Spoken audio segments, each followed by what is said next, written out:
नमस्कार, आदाब, सत श्री अकाल। मैं हूं आपके साथ पंकज सिंह। भारत टीवी 20 की क्राइम कहानी में आपका स्वागत है। उम्मीद है आप लोग स्वस्थ होंगे और मस्त होंगे और अपने अपने फैमिली का ख्याल रख रहे होंगे। एक करोड़पति परिवार होता है, उसकी जिंदगी हंसी खुशी चल रही थी। उसका बिजनेस सूरत, लखनऊ, अन्य अन्य प्रदेशों और शहरों में भी चल रहा था और दूर दूर तक उसका व्यापार था। उसके फैमिली में उसके 2 बेटे थे, एक लड़की थी और सब खुश हंसी खुशी से रह रहे थे। और उसका एक छोटा बेटा था, उसकी महज उम्र 16 साल की होगी। उसका अंतिम बर्थडे 13 अक्टूबर 2023 को होता है। कहीं न कहीं ये घटना यहीं से रिलेटेड है, यहीं से पूरी कहानी शुरू होती है। इसके पहले हम थोड़ा आपको बताते हैं कि ये एक कोचिंग रोज की तरह जाया करता था और अपने समय से जाता था और वापस समय से आ जाता था। तो एक दिन ऐसा हुआ कि ये कोचिंग गया और वो अधिक टाइम तक वापस नहीं आया, क्योंकि 7 साढ़े 7 बजे तक आ जाता है। लेकिन जब वापस नहीं आया तो इसकी माँ जो थी वो चिंतित होने लगी और घबराने लगी कि अभी आया नहीं, पता नहीं कहाँ रह गया। उसका फ़ोन मिलाया इसी बीच, तो फ़ोन भी स्विच ऑफ जा रहा था और इसी बीच वो घबरा जाती है और इधर उधर फ़ोन लगाती है। तो पता चलता है कि वो वहाँ कोचिंग से तो निकल चुका था। जब इसी बीच अपने पति को भी वो फ़ोन लगाती है और कहती है कि अभी वो आया नहीं, तो पति कहता है कि हो सकता है अभी आ रहा हो, परेशान मत हो, अभी आ जाएगा। ये कह करके फ़ोन कट जाता है। वो रास्ता देख ही रही थी। इसी बीच एक उसके घर में लेटर गिरता है, कागज, जो पत्थर लपेटा हुआ कागज गिरता है। जब गिरता है तो उसको कहीं ना कहीं वो सामने आता है और देखती है, तो उस लेटर को उठाती है तो उसमें लिखा था कि मैं आपका बुरा नहीं चाहता हूँ और आपका त्योहार बर्बाद नहीं करना चाहता। एक हाथ में आप 30 लाख रुपए लाइए और 1 घंटे के अंदर अपना बच्चा ले जाइए। आपका सकुशल घर में पहुंच जाएगा 1 घंटे के बाद। अल्लाह अकबर। एक पेज में ये लिखा था और दूसरे पेज में उसकी जो लिखी थी उसको हम एक नज़र हूबहू उसी तरीके से पूरा वाकया बताते हैं। लिखा था, मैं नहीं चाहता कि आपका त्योहार बर्बाद हो। आप मेरे हाथ में पैसे रखो और लड़का 1 घंटे के बाद आपके पास होगा। अल्लाह अकबर। इस लड़के की गाड़ी व मोबाइल दोनों घर आपके घर के पास होटल सिटी के पास सामने खड़ी है। मैं आपका नुकसान नहीं चाहता। आपसे बार बार बोल रहा हूँ कि घबराओ नहीं, अल्लाह पर भरोसा रखो। पैसों का इंतजाम होते ही घर पर पूजन वाले झंडे लगा देना। आपसे निवेदन है कि पुलिस को नहीं बताना, ना ही अपनी फैमिली, लखनऊ वाली फैमिली को बताना, ना ही आस पड़ोस के लोगों को बताना, ना ही कोई रिश्तेदारों को बताना, ना पुलिस को बताना। और हमने कुशागर को किडनैप कर लिया है। आपके पास 2 या 3 दिन का समय है। आप जल्दी से 30 लाख का इंतजाम कर लो। अगर यह बात फैली तो इसके जिम्मेदार आप ही होंगे।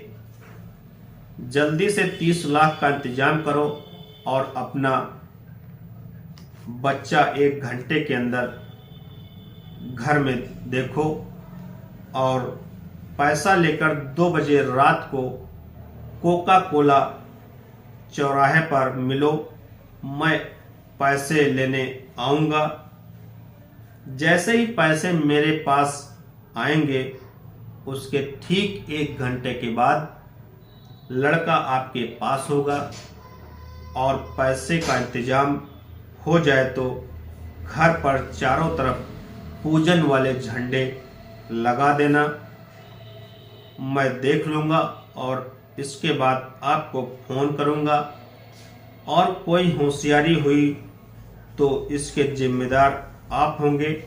मेरी नज़र आपके घर पर रहेगी, कोई भी होशियारी करने की कोशिश मत करना।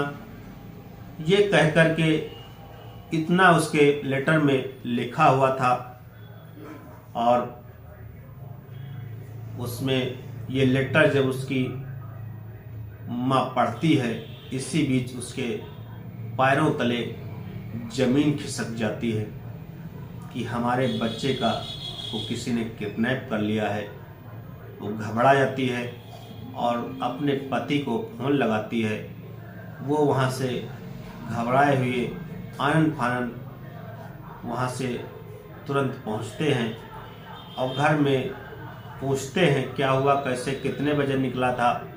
ये पूछने के बाद वो सब विचार मंथन करते हैं, क्यों ना इसकी सूचना पुलिस को दी जाए, क्योंकि उनको ये भी मालूम था, कहीं ना कहीं कहानियाँ सुना और देखा करते हैं लोग कि बच्चों का किडनैप हो जाता है और उनके साथ अनहोनी हो जाती, उनकी मौत हो जाती है और फिर भी किडनैपर जो होते हैं वो पैसा की डिमांड करते हैं और पैसा भी चला जाता है और बच्चा भी वापस नहीं मिलता है। तो उन्होंने जो विचार मन में अपना निर्णय लिया वो बहुत ही सराहनीय था। उन्होंने पुलिस को पहले इतला किया, उसको जानकारी दी। पुलिस वहाँ पर आन-फान तुरंत पहुँची और उनसे सारी पूछताछ की कि आपकी दुश्मनी है, कौन आता है, क्या है। तो उन्होंने कहा ऐसा कुछ नहीं है। उसी बीच वो उनको लेटर पुलिस को दे देती है और लेटर में जब वो पुलिस देखती है, पढ़ती है, तो बताता है कोई न कोई आपके बीच का ही है जो आपका खास है, क्योंकि लेटर में जो बातें लिखी गई हैं वो आपको बहुत ही अच्छी तरीके से जानता है, ऐसा प्रतीत होता है, क्योंकि इसमें उसको पता है क्या आपका लेन देन है, क्या हिसाब किताब है। ऐसा उसने लेटर में तैयार किया है और उसकी बच्चे की फ़ोन की लोकेशन देखी जाती है तो लोकेशन से पता चलता है कि बच्चे का उसी कोचिंग के पास से निकलने के बाद और एक व्यक्ति के लिफ्ट लेने के बाद एक कमरे में जाने के बाद उसका फ़ोन स्विच ऑफ हो जाता है। तो उसका लोकेशन वहीं फजल्लागंज के आसपास मिलती है। तो पुलिस वहां पर कोचिंग सेंटर वहीं पहुंचती है, छानबीन करती तो वहां पता चलता है कि बच्चा निकल गया था और वहीं पर कैमरे लगे हुए थे। तो एक व्यक्ति देखा गया कि उससे लिफ्ट ले रहा है, वो हेलमेट लगाए हुए है, वो दिख जाता है। तो पुलिस उसमें छानबीन करती है तो पता चलता है उस व्यक्ति का नाम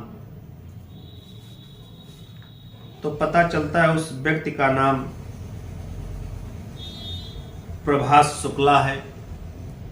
प्रभास शुक्ला के घर पर पुलिस तुरंत पहुंच जाती है। तो प्रभास शुक्ला के घर पर जब पहुंचती है तो अंदर दरवाजा के अंदर देखती है कि वो बच्चा मृत अवस्था में पड़ा है, उसके गले में रस्सी, हाथ पैर उसके जकड़े हैं। तो ये देख करके उससे पूछताछ करती है पुलिस, क्योंकि इसी बीच लखनऊ से बड़े बड़े आला अधिकारी वहां पहुंच चुके थे। सब लोग छानबीन में जुटे थे, क्योंकि एक करोड़पति का बेटा इतनी जल्दी किडनैप हो गया और कैसे क्या हो गया, बड़ी घटना हुई है। तो सभी लोग छानबीन कर रहे थे, सभी लोग वहाँ पर पहुँचे, देखा कि बच्चा की हालत, वो गले में रस्सी कसी हुई है, उसके हाथ पैर जकड़े हुए हैं और वो मर चुका है। उनको जब अरेस्ट करता है उसके बाद उससे पूछताछ करता है कि और कौन आपके साथ, तो एक लड़का और आता है, उसका नाम होता है आर्यन।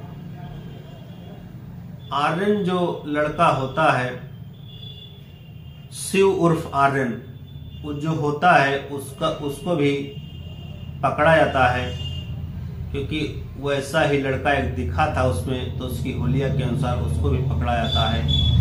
तो पता चलता है कि जो प्रभास शुक्ला है वो रचिता का वो मंगेतर है, क्योंकि रचिता जो थी वो उनके परिवार में उस बच्चे को ट्यूशन देने आती थी और वो 2019 से लेकर के 2021 तक उसने ही उस बच्चे को पढ़ाया था। इस बीच उसके माता पिता उससे लगाव मानते थे और यहाँ पर रचिता की जो स्टोरी है, रचिता अपने यहाँ माता पिता के पास कानपुर में रहती थी। वो असल में रहने वाली थी हिमाचल प्रदेश की, उसका परिवार यहाँ पर रह रहा था, माता पिता और उन्हीं के साथ ये रह रही थी, उसके भाई बहन सब हिमाचल प्रदेश में थे। यहीं पर रहकर वो पढ़ी लिखी थी, तो उसने कोचिंग पढ़ाना स्टार्ट कर दिया था और यहीं रह रही थी। एक दिन ऐसा हुआ कि उनके पिताजी खत्म हो गए, उसके कुछ दिन बाद उसकी माताजी खत्म हो गई, क्योंकि इसी बीच वो रचिता जो थी वो प्रभास शुक्ला के ही किराए के मकान में रह रही थी और दोनों का प्रेम प्रसंग हो जाता है। कहीं न कहीं रचिता वो उसको चाहने लगती है। और तो जब माताजी भी एक्सपायर हो गई, इसी बीच वो रचिता दूसरा कमरा ले लेती है, उसका घर छोड़ देती है, क्योंकि मोहल्ले वाले टोकते हैं और उनको सुनने को मिलता है, इसलिए उसने कमरा चेंज कर दिया था। लेकिन वो वहाँ भी आया जाया करता था, दोनों जैसे लिव इन में रह रहे थे, उनके घर भी जाती आती थी। तो जब रचिता को पकड़ा गया, उसको भी तलाश की गई, तो कहानी कड़ी दर कड़ी जुड़ी और पता चला। लेकिन इसी बीच एक जानकारी ये भी मिली कि रचिता वहाँ जाती थी और वो उसकी जो माँ थी, जो जिस बेटे का किडनैप हो गया था, उसका नाम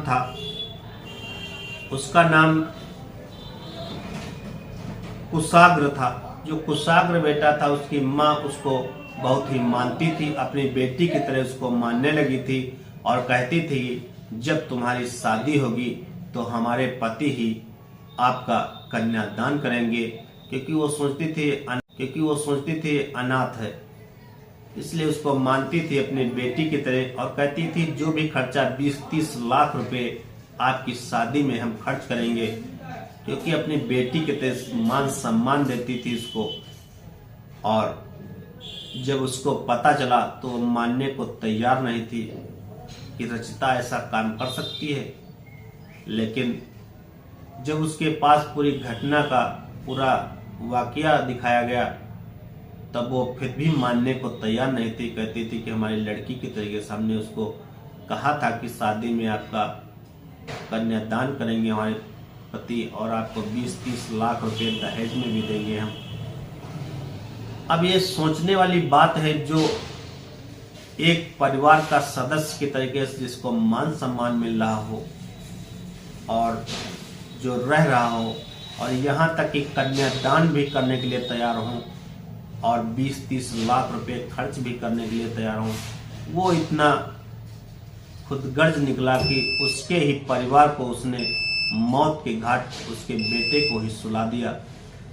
और पूरी जब जानकारी खंगाली गई तो इसका जो प्रभास शुक्ला था, क्योंकि जो रचिता थी इसके घर आना जाना था, कोचिंग नहीं कोई पढ़ाती थी 2021 के बाद, फिर भी इसके घर आना जाना इसका लगा रहता था, क्योंकि वो लोग मानते थे इसको। तो जब इसका बर्थडे था 13 अक्टूबर को, तो रचिता को अपनी बेटी की तरह मानती थी, इसलिए उसको बुलाया था। तो रचिता ने कहा प्रभास से कि क्यों ना आप भी चलिए हमारे साथ, और ये दोनों उसके घर में पहुंचते हैं तो देखते हैं उसकी शान और शौकत, तो दंग रह जाते हैं। तो तभी इसके प्रभास शुक्ला के दिमाग में वो स्टोरी चलने लगती है कि इस लड़के को ये इतना मानते हैं, इतना मान सम्मान इसको देते हैं इसके माँ बाप, क्यों ना इसको ही हम किडनैप कर लेंगे। और वहीं पर इसके दिमाग में भी चल रहा था कि कहीं ना कहीं 16 साल का वो लड़का उस पर इल्जाम लगा रहा था कि ये रचिता के बहुत करीब है, इसके अवैध संबंध भी हो सकते हैं, उसकी भी दुश्मनी वो भी मानता था। तो सोचता था इधर हमको पैसे भी मिल जाएंगे, हमारी दुश्मनी भी हो जाएगी।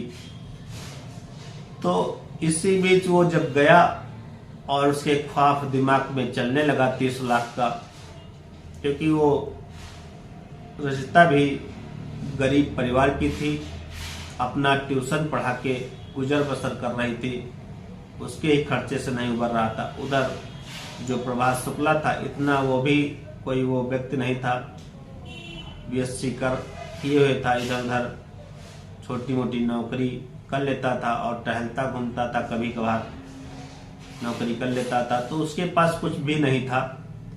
तो ये सोचते थे हमारी अच्छी शादी हम करेंगे और अच्छा हनीमून मनाएंगे, हिमाचल प्रदेश जाएंगे, वहाँ पर अपना हनीमून मनाएंगे, इसके लिए एक 4 व्हीलर भी होनी चाहिए। ये सब इसके ख्वाब में चल रहा था और वहाँ जाने के बाद इसका ख्वाब पक्का होने लगा और इसने इस घटना को अपना ही टारगेट बना लिया।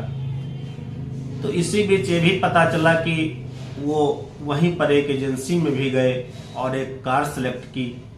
उसके ये घटना होने के पहले ही उन्होंने एक कार सेलेक्ट की, वहाँ पर कागजात भी दे दिया और कहा 2-3 दिन के अंदर आपका हम पेमेंट सारा कर देंगे, तब तक आप कागज तैयार करिए।